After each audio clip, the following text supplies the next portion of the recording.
I pretended to be unconscious in the hospital just to hear what my family really thought about me. It started 3 days after my motorcycle accident. The doctor said I was lucky to be alive, cracked ribs, concussion, broken leg, but I was healing faster than expected. By day 3, I was fully awake, but something made me keep my eyes closed when I heard footsteps approaching. My older brother Camden entered first. "Still out cold," he said to someone behind him. "Good," came my mother's voice. Maybe this will finally teach her a lesson. My heart stopped. What lesson? I mean, riding that death trap at 25? Mom continued. "She's always been reckless. Remember when she dropped out of law school? To become a paramedic," Camden corrected, which, let's be honest, was probably smart. She never had the brains for law anyway. I lay there, perfectly still, as my family dissected my life choices like I was already dead. "The worst part is the money," Mom sighed. "Do you know how much this hospital stay is costing? And she has that bare bones insurance from her ambulance job. We could always just—" Camden's voice dropped lower. "Don't even say it," Mom hissed. "I'm just saying, if she doesn't wake up, the life insurance would—" "Stop." Mom's voice was sharp. "Someone might hear you." My blood turned to ice. They were discussing my life insurance, while I was lying right there. "Look, all I'm saying is, maybe this is a sign," Camden continued. "She's never fit in with this family anyway. Always playing hero, always making us look bad with her blue-collar job. Remember when she brought that homeless man to Christmas dinner?" Mom asked, her voice dripping with disgust. "Or when she testified against Uncle Richard at his trial," Camden added. "Uncle Richard, the family secret we weren't supposed to talk about. The reason I cut contact with most of my relatives 2 years ago. She destroyed this family," Mom said quietly. "Richard's in prison because of her lies." Lies. They were calling my testimony about what he did to me lies. The room fell silent. I heard the rustle of clothing like someone was leaning closer to my bed. "You know what I think?" Camden whispered. "I think we need to have a serious conversation with her doctor about her prognosis." "What kind of conversation?" Mom's voice was barely audible. "The kind where we discuss quality of life. Brain injuries can be unpredictable. Sometimes it's more merciful to let someone go." "Camden? Think about it, Mom. She's never going to change. She'll wake up and go right back to embarrassing us. Back to her pathetic job, her bleeding heart causes, her vindictive crusade against our family. She cost us everything," Mom said, her voice growing stronger. "The country club membership, the charity board positions. Do you know how humiliating it was when the Weatherbys asked me to step down? Because of her lies about Richard," Camden agreed. "One troubled girl's fantasy destroyed a good man's reputation." Fantasy. 15 years of abuse was a fantasy to them. "If she doesn't wake up," Camden continued slowly, "the insurance money would solve a lot of problems. We could pay off the house,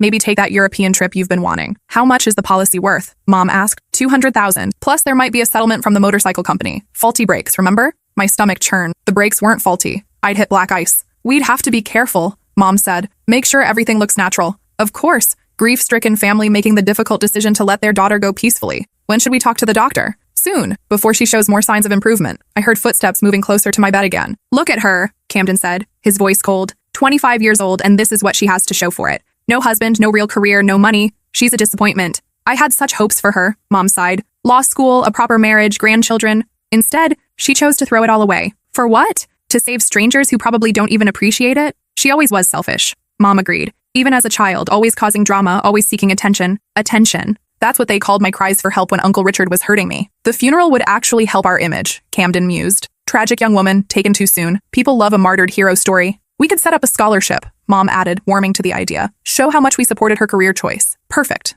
Turn her into a symbol while finally being free of the real thing." Their footsteps moved toward the door. "I should go talk to that doctor," Mom said. "What's his name?" "Martinez?" "Good idea. And I'll call the insurance company, just to understand the process. Remember, if anyone asks, we were here praying for her recovery," Camden finished. "I know." The door clicked shut. I lay in the darkness, processing what I'd just heard. My family wasn't just disappointed in me, they were actively hoping I'd die, and they were planning to profit from it. I forced myself to breathe normally, to keep my heart rate steady. The monitors beside me beeped rhythmically, marking time while I tried to understand what kind of people I was related to. That night, I replayed every conversation from my childhood, every family gathering, every moment I thought showed love. How many of those smiles had been fake? How many expressions of pride had been performances for outsiders? I remember the night I'd finally told my parents about Uncle Richard. I was 22, home from college for Christmas break. I'd spent 4 years in therapy, building the courage to speak. When I finally said the words, told them what he'd done to me from age 7 to 18, their first response wasn't concern for me. It was concern for the family reputation. "Are you sure you remember this correctly?" Mom had asked. "You were so young. Children sometimes misinterpret adult affection," Dad had added. They'd spent that entire conversation trying to convince me I was wrong, that Uncle Richard was a good man who'd been nothing but kind to me. When I insisted, when I showed them the journal I'd kept documenting every incident, they'd accused me of having an overactive imagination. "You always were dramatic," Mom had said, making up stories to get attention, but I hadn't made it up. And 2 years later, when Uncle Richard was caught abusing my cousin Layla, they couldn't deny it anymore. The physical evidence was undeniable. The medical reports were conclusive. Yet somehow, even then, I remained the villain in their story. The next morning brought more visitors. My cousin Bridget arrived with her husband Trevor, both dressed in expensive clothes that screamed success and superiority. "Any change?" Bridget asked, settling into the chair beside my bed like she was attending a social event. "None," Mom replied, her voice heavy with manufactured grief. The doctors say it could go either way. Such a tragedy, Trevor said, though his tone suggested he was discussing the weather. She was so young. Has anyone been to her apartment? Bridget asked, and I could hear the calculation in her voice. I mean, someone should check on her things. Make sure nothing gets stolen. My apartment. The one-bedroom place I'd worked 3 jobs to afford. Decorated with secondhand furniture and artwork from local artists I'd befriended. It wasn't much, but it was mine. Camden has her keys, Mom said. He's handling all that. Good thinking, Trevor said. Does she have any valuables? Electronics? Jewelry? Savings accounts? The audacity was breathtaking. They were cataloging my possessions while I lay supposedly unconscious 3 feet away. Not much. Camden's voice joined the conversation as he entered the room. Her bike was the most expensive thing she owned, and that's totaled. What about her savings? Bridget pressed. Investment accounts? Retirement funds? She spent everything on that ridiculous motorcycle, Mom said with disgust, and giving money away to every sob story that crossed her path. They were talking about my donations to the women's shelter, the homeless veteran I'd helped get back on his feet, the immigrant family whose medical bills I'd paid when their son was hit by a drunk driver. Remember when she paid for that stranger's cancer treatment? Bridget laughed, a sound devoid of warmth. Thousands of dollars to someone she'd met exactly once. Or when she gave her entire Christmas bonus to that animal rescue, Camden added, shaking his head like my generosity was a mental illness. At least she had good life insurance, Trevor said, steering the conversation back to finances. That shows some planning ahead. The EMT union required it, Camden explained, though I doubt she understood what it meant for her beneficiaries. Who are the beneficiaries? Bridget asked, trying to sound casual but failing miserably. Mom and I are listed as co-beneficiaries, Camden said. She set it up when she started the job, back when she still considered us family, before I'd testified against Uncle Richard. Before I'd learned that truth was less important to them than reputation. That's fortunate, Trevor said, the word hitting me like a physical blow. At least something good can come from this tragedy. Fortunate. My potential death was fortunate to them. They stayed for another hour, their conversation drifting between fake concern for my condition and very real interest in my financial situation. They discussed funeral arrangements, memorial services, and how to present my life story in the most flattering light possible. For them, not once did anyone mention missing me. No one shared a fond memory. No one expressed hope for my recovery. They talked about me like I was already dead, like I was a problem finally being solved. When they finally left, I heard Mom whisper to Camden in the hallway, "Have you talked to Dr. Martinez yet?" "This afternoon," he replied. "I'm going to ask about her realistic prognosis and our options. Our options, not my options. Theirs." That afternoon, Dr. Martinez entered with Camden, and I immediately sensed the tension between them. I'd liked Dr. Martinez during my conscious interactions. He seemed genuine, competent, and caring. I hoped he wouldn't be swayed by whatever manipulation Camden was planning. "Doctor, I need to ask some difficult questions," Camden began, his voice heavy with fake emotion that made my skin crawl. "Of course. What can I help you with? My sister's always been troubled. Mental health issues, risky behavior, poor decision-making. Is it possible that even if she wakes up, she might not be the same person?" I felt sick. Camden was laying groundwork to question my mental competency, setting up a narrative that would justify whatever they were planning. "Brain injuries can certainly affect personality and cognitive function," Dr. Martinez said carefully. "But your sister's scans look very promising. I expect a full recovery. But you can't be certain?" "Medicine isn't about certainties, Mr. Thornfield. It's about probabilities. And the probability is that your sister will make a complete recovery." "What if we're not comfortable with those odds?" Camden asked, and the casual way he said it made my blood run cold. There was a long pause. I could almost hear Dr. Martinez processing the implications of the question. "I'm not sure I understand what you're asking," he said slowly. "I'm asking about our options. As her family, if we feel that the quality of life she might have isn't acceptable." Another pause. This one felt dangerous. "Mr. Thornfield, are you asking about withdrawing life support?" "I'm asking about all our options. Your sister isn't on life support. She's breathing on her own, her vitals are stable, and her brain function is normal. There's nothing to withdraw.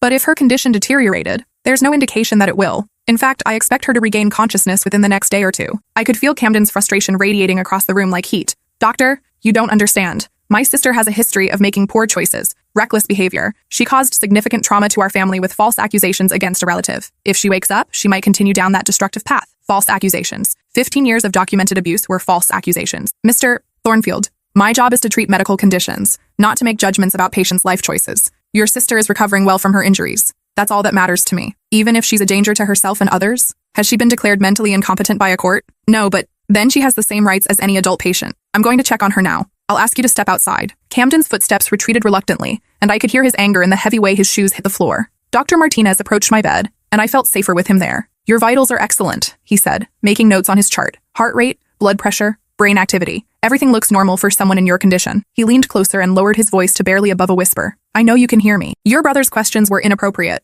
and I want you to know that no one will make medical decisions for you without your consent. When you're ready to wake up, just open your eyes." My heart rate spiked on the monitor, betraying my consciousness. "That's what I thought," he said quietly. "Take your time. I'll be here when you're ready." He left, and I lay there processing what had just happened. Dr. Martinez knew I was conscious. He was protecting me. But for how long? And what would Camden do when he realized his plan wasn't working? That evening brought a parade of family members I hadn't seen since Uncle Richard's trial. They'd all cut contact with me after the conviction, choosing to side with an abuser rather than admit they'd failed to protect a child. My Aunt Dolores arrived first, her designer purse clutched like a weapon, her face arranged in an expression of theatrical grief. Such a tragedy. She sighed dramatically, taking the chair closest to my bed. She had so much potential. Wasted potential, Uncle Paul corrected as he joined her. But maybe this is God's way of giving her peace. Peace from what? Mom asked, though I suspected she already knew the answer. From her demons. From the lies she told. From the guilt of destroying our family. They thought I felt guilty. They thought I was tormented by telling the truth about Uncle Richard. Richard always said she'd been troubled since childhood, Dolores continued, her voice gaining strength as she warmed to her narrative. Making up stories, seeking attention. He tried to help her, spent so much time with her, trying to be a positive influence. Positive influence. That's what they called grooming. The trial nearly killed him, Paul added, his voice heavy with manufactured sorrow. An innocent man, destroyed by a disturbed girl's fantasies. He's doing better now, though, Dolores said, brightening slightly. Prison has given him time to reflect, to forgive her for what she did to him. Forgive me, for what he did to me. He writes to us sometimes, Paul said. Never bitter, never angry, just sad that she couldn't accept his love and guidance. His love. 15 years of abuse was love to them. Maybe if she doesn't wake up, it's for the best, Paul mused, his voice taking on a philosophical tone. She can't cause any more damage. And Richard could finally have peace, Dolores agreed. Poor man has suffered enough. They stayed for 2 hours, taking turns sharing their revisionist history of my relationship with Uncle Richard. In their version, he was a misunderstood saint who'd tried to help a troubled child. I was a vindictive liar who destroyed an innocent man out of spite. The most disturbing part was how convinced they seemed of their own story. It wasn't deliberate deception. They'd genuinely rewritten history in their minds to avoid confronting their own failure to protect me. When they finally left, I heard Paul tell Camden in the hallway, if you need character witnesses about her mental state, we're happy to help. Character witnesses. They were building a case against my competency. The next day brought my father. I hadn't seen him since the trial, where he'd sat in the back row with his arms crossed, stone-faced throughout my testimony. When the guilty verdict was read, he'd walked out without acknowledging me. Now he sat beside my bed, and for a moment, just a moment, I hoped he might be different from the others. Maybe time had given him perspective. Maybe he'd realized what Uncle Richard had really done to me. I don't know if you can hear me, he said quietly, his voice rough with what sounded like genuine emotion. But I need to say something. My heart monitor betrayed my attention, beeping slightly faster. Your mother thinks I should let you go. Camden thinks it would be mercy. Maybe they're right. The hope died in my chest like a snuffed candle. You broke this family apart, he continued, his voice gaining strength. My brother is in prison because of you. My wife can't show her face at church. My son has to explain to his colleagues why his sister destroyed our reputation. But I know why you did it. You were always jealous of Richard. He was successful, respected, accomplished, everything you weren't, so you decided to bring him down. Jealous of my abuser. The man who'd stolen my childhood was someone I was supposedly envious of. The worst part is that people believed you. A court believed you. But I know my brother. He's a good man who made one mistake. A mistake. Not mistakes. Not a pattern of abuse spanning over a decade. One mistake. He trusted you, Dad continued. Tried to be a father figure when you needed guidance. And you repaid his kindness by destroying his life. Father figure. The irony was suffocating. If you wake up, nothing changes. You'll still be the same vindictive, attention-seeking girl who destroyed our family for your 5 minutes of fame in court. 5 minutes of fame. 4 days of testimony about 15 years of abuse was fame-seeking to him. Maybe it's better if you don't wake up, he said, standing to leave. Maybe everyone would be happier. He paused at the door, then returned to my bedside. I've already signed the papers Camden prepared. If your condition deteriorates, we won't keep you alive artificially. It's what's best for everyone. Papers. They'd prepared legal documents to ensure my death. I should hate you for what you did to Richard, he said, his voice dropping to a whisper. But you're still my daughter, so I'll just hope you find peace. After he left, I lay there trying to process the depth of their betrayal. My own father, the man who was supposed to protect me, had chosen my abuser over me. Not only did he refuse to believe what Uncle Richard had done, he was actively facilitating my death. The realization hit me like a physical blow. I was completely alone. Every person who was supposed to love me unconditionally had conditions, and I'd failed to meet them by refusing to be silent about my abuse. That night, a new voice entered my room. Female, professional, with the crisp confidence of someone accustomed to handling delicate situations. Mrs. Thornfield, I'm attorney Patricia Walsh. You called about your daughter's situation? An attorney. They'd hired legal counsel to help them kill me. Yes, Mom replied, settling into the visitor's chair. We need to understand our options regarding our daughter's care. I've reviewed the medical records you provided. Your daughter's condition is stable, correct? For now, but brain injuries are unpredictable. The doctors say there could be complications. That was a lie. Dr. Martinez had said I was recovering well. And you mentioned concerns about her mental competency? She's made increasingly erratic decisions over the past few years, Mom said, warming to her narrative. Dropped out of law school to take a low-paying job, alienated the entire family with false accusations against her uncle. False accusations? She claimed he abused her as a child. The court believed her lies. And now an innocent man is in prison. I see. And you're concerned that if she recovers, she might continue making poor decisions? We're concerned she might be a danger to herself and others. She's always been impulsive, reckless. This motorcycle accident is just the latest example. Well, if she regains consciousness, you could petition for guardianship based on mental incompetency. With the right documentation, you could make her medical and financial decisions. What kind of documentation would we need? Psychiatric evaluations, testimony from family members about her erratic behavior, evidence of poor judgment. The more comprehensive the case, the better your chances. And if she doesn't regain consciousness, then the medical power of attorney you've established would allow you to make end-of-life decisions on her behalf. Medical power of attorney. They'd given themselves the legal right to kill me while I was unconscious and couldn't contest it. How quickly could we move forward? Camden's voice joined the conversation as he entered the room. If she wakes up, we could file a petition within days. The court would order an evaluation, and if she's found incompetent, you'd be appointed as her guardians. And if she doesn't wake up, that's a decision for you and her doctors. Some families choose to maintain life support indefinitely. Others feel it's more humane to allow natural death. They spent another hour discussing legal strategies, financial implications, and how to present their case for my incompetency. Attorney Walsh explained how to document my erratic behavior, which family members would make the best witnesses, and what kind of psychiatric evaluation would support their claims. When they finished, I understood the full scope of their plan. If I woke up, they'd have me declared incompetent and control every aspect of my life. If I didn't wake up, they'd let me die and collect the insurance money. Either way, they eliminated the problem I represented. But they'd made one crucial mistake. They assumed I was helpless, that I had no agency in my own fate. They were about to learn otherwise. The next morning, Dr. Martinez returned alone for his rounds. As soon as he entered the room, I could sense his tension. "I know you're awake," he said quietly, checking to make sure the door was closed. "And I know what your family is planning. We need to talk." I opened my eyes slowly, blinking in the fluorescent light that suddenly seemed too bright. "How long have you known?" I whispered, my voice hoarse from days of silence. "Since yesterday. Your heart rate spikes every time they say something disturbing. Your brain scans show normal activity patterns. You're physically capable of consciousness." I struggled to sit up, my body stiff and weak from days of lying motionless. "They're trying to kill me," I said, the words feeling surreal even as I spoke them. "I know, and legally, they might be able to do it. They've filed paperwork establishing medical power of attorney. How is that possible? I never gave them that authority. They claimed you were incapacitated and had no advance directives. Without anyone to contest it, the court granted their emergency petition. But I'm conscious now. Yes, but they could argue that your brain injury has affected your judgment. With the right psychiatric evaluation and family testimony, they could have you declared incompetent. So what are my options?" Dr. Martinez pulled a chair close to my bed, his expression grave, limited, but not non-existent. "Tell me about this uncle they mentioned, the one in prison." So I told him everything. About Uncle Richard moving in with us when I was 7, after his messy divorce left him temporarily homeless. About how my parents welcomed him with open arms, grateful for the help with childcare while they worked long hours building their careers. About how his help quickly turned into something much darker. "It started as games," I said, the words feeling like broken glass in my throat. "Special games that were our secret." He said I was mature for my age, that I could handle grown-up activities other kids couldn't. Dr. Martinez listened without judgment, occasionally taking notes. By the time I was 10, the games had escalated. He convinced me it was normal, that all uncles did this with their nieces. When I got uncomfortable, he'd remind me how much my parents depended on him, how devastated they'd be if I caused problems. "Did you ever try to tell anyone?" "Once. When I was 12, I tried to tell my mom. She was getting ready for work, rushing around the kitchen, and I said that Uncle Richard made me uncomfortable." "What did she say?" "She said I was being dramatic, that Uncle Richard was family, that he loved me and would never hurt me. She said I should be grateful to have such a caring uncle." Dr. Martinez shook his head in disgust. "The abuse continued until I left for college at 18. Even then, he'd find ways to corner me during holiday visits. It wasn't until I was 22 and in therapy that I understood what had really happened to me." "What made you finally report it?" "My cousin Layla. She was 7, the same age I was when it started. I noticed him paying her the same kind of special attention. I couldn't let it happen to another child." "So you went to the police?" "First, I tried to warn my family. I thought if I explained what he'd done to me, they'd protect Layla. But they accused me of being jealous, vindictive, attention-seeking. They said I was making up stories to hurt Uncle Richard because I'd always resented his success.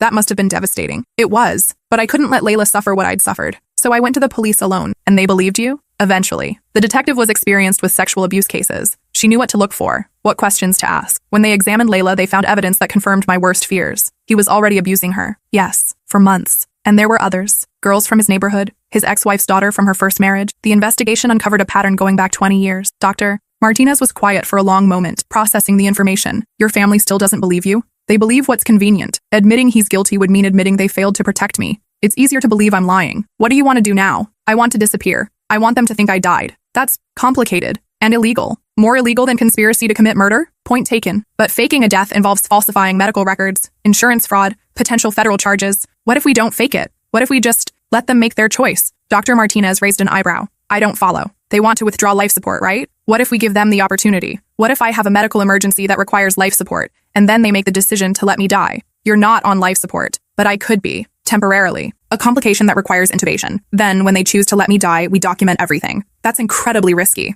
Less risky than letting them actually kill me." Dr. Martinez studied my chart, thinking hard. "There might be another way," he said slowly, "but it would require perfect timing, absolute trust, and significant risk for both of us. What kind of way? Medical records can be interpreted creatively. If you were to have a sudden decline, require emergency intervention, and then pass away despite our best efforts, well, death certificates are filed based on medical judgment. You'd fake my death? I'd document a tragic outcome following complications from traumatic brain injury, which technically wouldn't be entirely false. You did have a brain injury. And then you'd need a new identity, a new life, and the ability to stay hidden indefinitely. The plan seemed impossible, too complex, too dangerous. But the alternative was letting my family either kill me or control me for the rest of my life. Let's do it, I said. Are you sure? Once you're legally dead, there's no going back. You'd lose everything. Your career, your friends, your entire identity. I've already lost my family. Everything else can be replaced. What about your job? Your colleagues? They'll remember me as someone who died too young. That's better than living as someone who was never really alive. Dr. Martinez spent the next hour outlining the details. He'd document a sudden deterioration in my condition requiring emergency life support.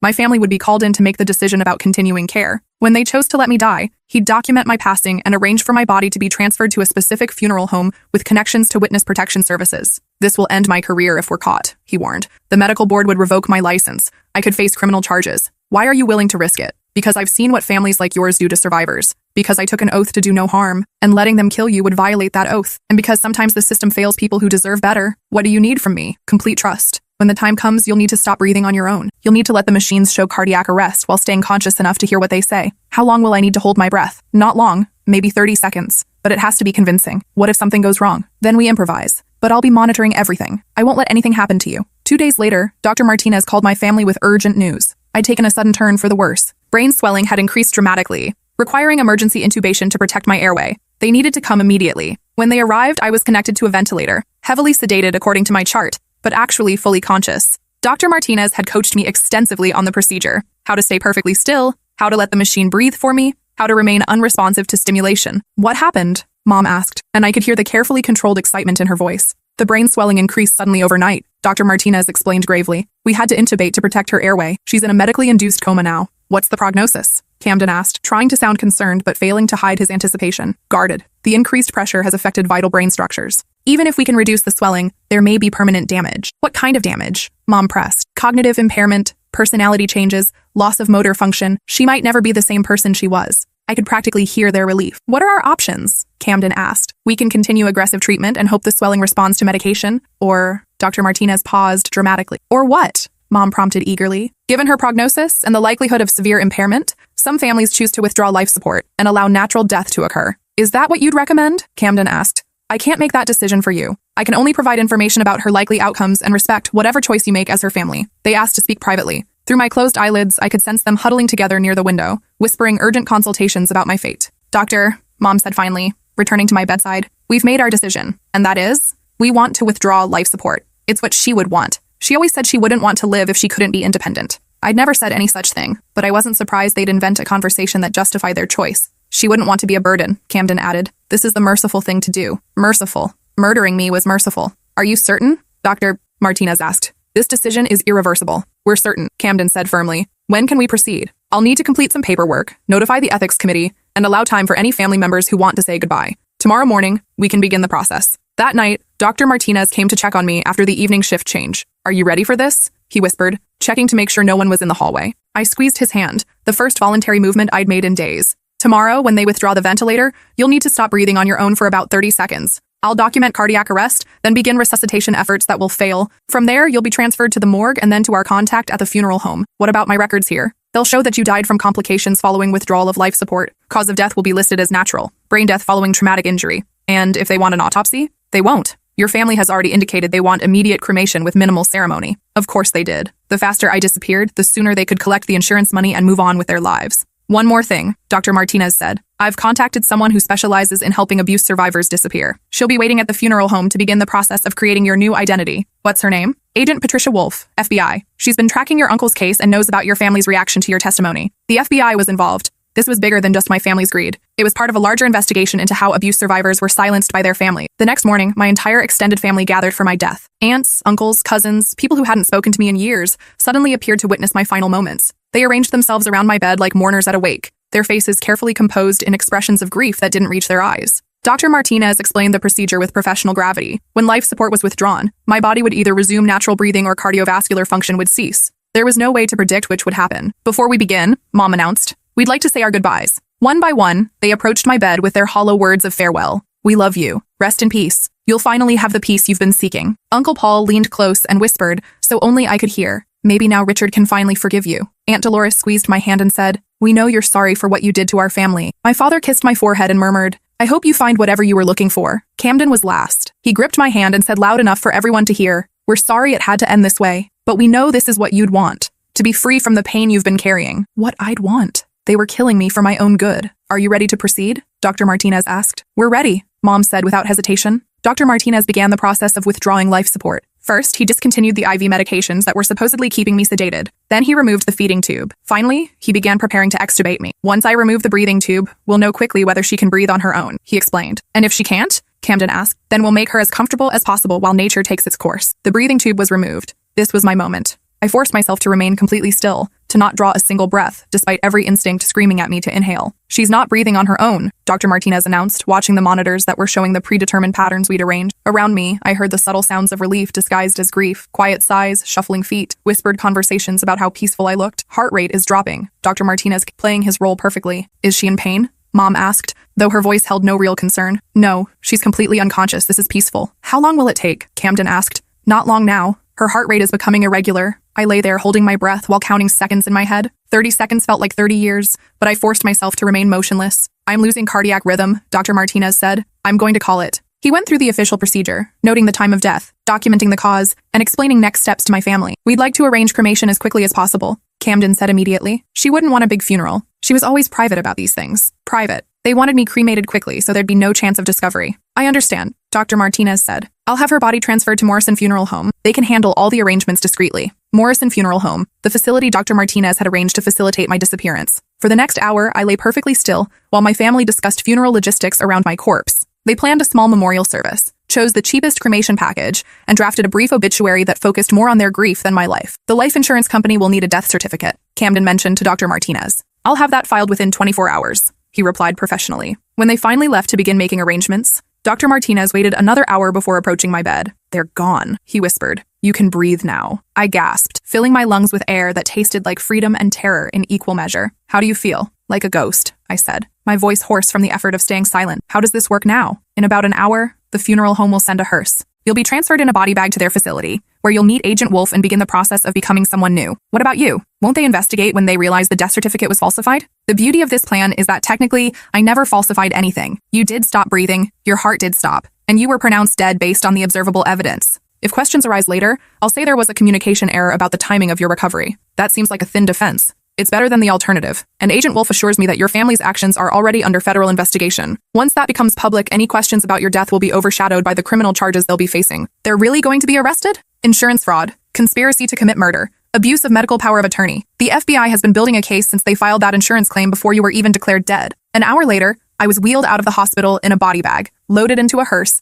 and transported to Morrison Funeral Home. The irony wasn't lost on me. I was being born again in a place designed for endings. At the funeral home, I was transferred to a secure room where I met Agent Patricia Wolf. She was younger than I'd expected, with kind eyes and a firm handshake that immediately put me at ease. Dr. Martinez contacted us about your situation, she explained. We've been investigating your family's activities since they filed the insurance claim. They filed it before I was actually dead? Camden submitted the paperwork and supporting documentation the same day they made the decision to withdraw life support. That's insurance fraud, conspiracy, and attempted murder. What happens now? Now we build a case while keeping you safe. Your family believes you're dead, which gives us time to gather evidence and prepare for prosecution. Agent Wolf explained that I'd be placed in a form of federal witness protection while they completed their investigation. I'd receive a new identity, complete with social security number, birth certificate, and medical records that documented my recovery from a different accident in a different state. What about my life here? My job, my friends? They'll mourn your loss and remember you fondly. It's not ideal, but it's safer than the alternative. For the next 6 months, I lived in a safe house in Colorado, working with federal prosecutors to build the case against my family. I testified before grand juries, provided detailed accounts of their conversations and plans, and helped establish the timeline of their conspiracy. The FBI had also been recording their phone calls and monitoring their financial activities. Camden had been researching the insurance claim process weeks before my accident. Mom had been consulting with financial advisors about investing a large sum of money. They'd even met with travel agents about that European vacation they'd mentioned. They'd been planning to profit from my death before I was even injured. The case attracted national media attention when the arrests were made. Family plots, daughter's death for insurance money. Abuse survivor outsmarts murderous relatives. The woman who had to die to live. Camden was sentenced to 18 years for conspiracy to commit murder and insurance fraud. Mom received 15 years. The other family members who participated received sentences ranging from 5 to 10 years, depending on their level of involvement. Uncle Richard's parole was denied again, with my case cited as evidence of his continued danger to family members and the ongoing impact of his crimes. Dr. Martinez faced a medical board investigation, but was ultimately cleared of all charges. The board ruled that his actions were justified given the credible threat to patient safety, and he was commended for his courage in protecting a vulnerable patient. 2 years after my death, I testified at Uncle Richard's third parole hearing via secure video link. The parole board was shown evidence of my family's conspiracy and my continued need for federal protection. His parole was denied for another 5 years. I now live under the legal identity of Sage Miller in Oregon, working as a paramedic in a rural county where my skills are desperately needed. I've completed additional training under my new identity and earned certifications that allow me to serve as a flight medic for the region's helicopter rescue service. My new colleagues know me as someone who transferred from Colorado after a difficult divorce. They don't know about my past, but they know me as someone who fights fiercely for patients, especially those who are vulnerable or voiceless. The work is demanding, but fulfilling. Every life I save feels like proof that I made the right choice, that surviving was worth the cost of everything I left behind. Sometimes I get letters forwarded through the FBI from distant relatives who claim they always suspected something was wrong and want to reconnect now that the truth has come out. Some offer apologies for their role in ostracizing me. Others claim they were manipulated by the family members who are now in prison. I read these letters carefully, then file them away unanswered. Because the most important lesson I learned during those days in that hospital bed is that family isn't defined by blood or genetics. It's defined by the people who show up when you need them, who believe you when you tell difficult truths, and who protect you even when it costs them something precious. Dr. Martinez still checks in through secure channels, updating me on his continued work with abuse survivors and the protocols he's developed for identifying families who pose threats to vulnerable patients. Agent Wolf has become a genuine friend, someone who understands the complexity of survivor guilt and the ongoing challenge of building a new identity while processing old trauma. My new EMT partner, Quinn, doesn't know about my past, but has become the kind of friend I never had growing up. Someone who values honesty, courage, and genuine kindness over social status or family reputation. Last year, I helped save a teenage girl who'd been sexually abused by her stepfather. When her family tried to pressure her to recant her statement, tried to convince her to keep it in the family to avoid scandal, I made sure she had advocates who believed her. I made sure she had what I'd never had, adults who prioritized her safety over their own comfort. The hardest part of my new life isn't the isolation or the false identity, or even the knowledge that I can never return to who I used to be. It's accepting that the people who were supposed to love me unconditionally were willing to kill me for money and convenience. But from that devastating truth came an unexpected gift, the absolute certainty that I'm stronger than I ever imagined. Strong enough to fake my own death, outsmart people who thought I was helpless, and rebuild my entire existence from nothing. Strong enough to save others. Every emergency call I respond to, every patient I help stabilize, every family I comfort in their worst moments is proof that sometimes the best revenge against people who try to destroy you is simply refusing to stay destroyed. My family thought they were eliminating a problem. Instead, they created someone truly unstoppable. Someone who learned that the most powerful thing you can do when people want you gone is to choose exactly how you disappear and exactly when you return. Even if returning means becoming someone entirely new, the woman they tried to kill is gone forever, but the woman who took her place is everything they never expected. Someone with nothing left to lose and everything to fight for. Someone who discovered that sometimes you have to lose everything to find out who you really are. And sometimes the person you really are is someone worth dying for, someone worth living for, someone worth becoming.